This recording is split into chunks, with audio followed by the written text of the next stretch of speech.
So we are continuing in our path and our journey down Psalm 1 this week. And last week we talked a lot about Joshua, and we're going to look at Moses a little bit this week. And so the last thing we looked at in Joshua was, again, the Lord telling us in that amazing, precious, wonderful passage in Joshua 1:8 where he says, meditate on my law. This book of the law shall not depart from before your eyes day and night, but that you shall do all that's commanded in it, and then you will make your way prosperous. So see, we make our way prosperous by doing the commands of God. Does it change that he loves us? No, he doesn't love us anymore because we are obedient. But our obedience, our submission in his ways of doing and being right allow the blessings of God to manifest in our life. Just like, as a child, dealing with my children now, I love them regardless. But if Joseph is ugly or doesn't listen or chooses to do things that he knows he is not supposed to do, I cannot reward that behavior. Do I love him any less? Absolutely not. But I cannot lavish things on him. I can't give him all the things he asks for, all the things he wants, when he does not, or when he chooses to act in opposition to the right behavior. That didn't come out quite right, but you understand what I'm saying. His love for us never fails, it never wavers, it never changes, it never diminishes. But when we are obedient and when we live a life that is pleasing before the Father, he is able to lavish us with his goodness. And again, it's our obedience is a response to his love.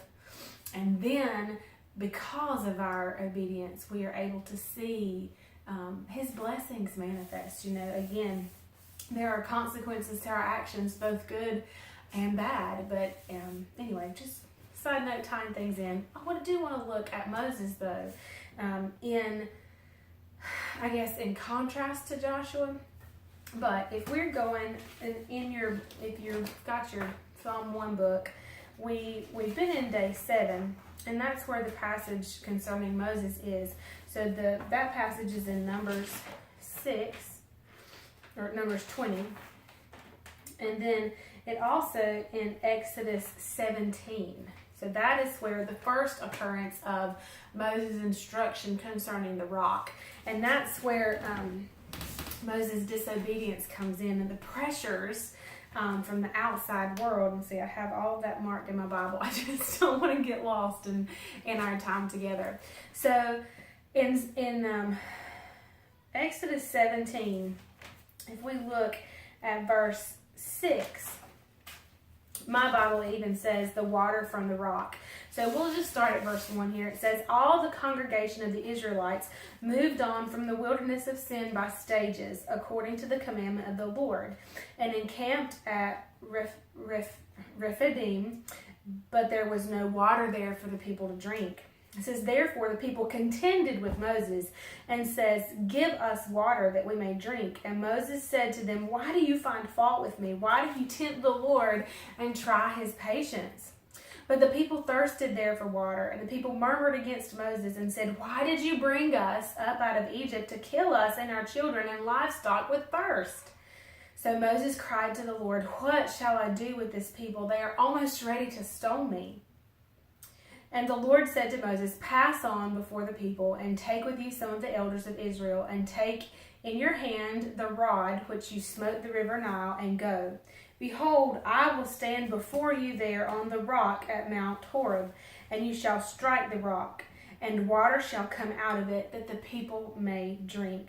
And Moses did so in the sight of the elders of Israel. And so this is the first time where the people of Israel were asking for water, thirsting for water. So Moses, why did you bring us up out of Egypt just to kill us, our children, and our livestock from thirst? And so Moses inquired of the Lord and said, what am I supposed to do? What do I need to do? Because they're ready to stone me. And he says, take, again, some of the elders of Israel, and take the rod. And then the words, the instructions of God from Exodus 17:6, it says, behold, I will stand before you there on the rock, and you shall strike the rock, and water shall come out of it. And then Moses did. So, let's see. And water shall come out of it, and the people may drink. And Moses did so in the sight of the elders. And they called the place Massah, proof, and Meribah, contention, because of the fault finding of the Israelites, and because they tempted and tried the patience of the Lord, saying, is the Lord among us or not? But to give you that background, that's the first place where Moses was instructed or came to the Lord about water, and he was instructed to hit the rock and water came out of it. So tomorrow we're going to go into the passage in Numbers 20, and I will see you then. Bye, y'all. Maybe.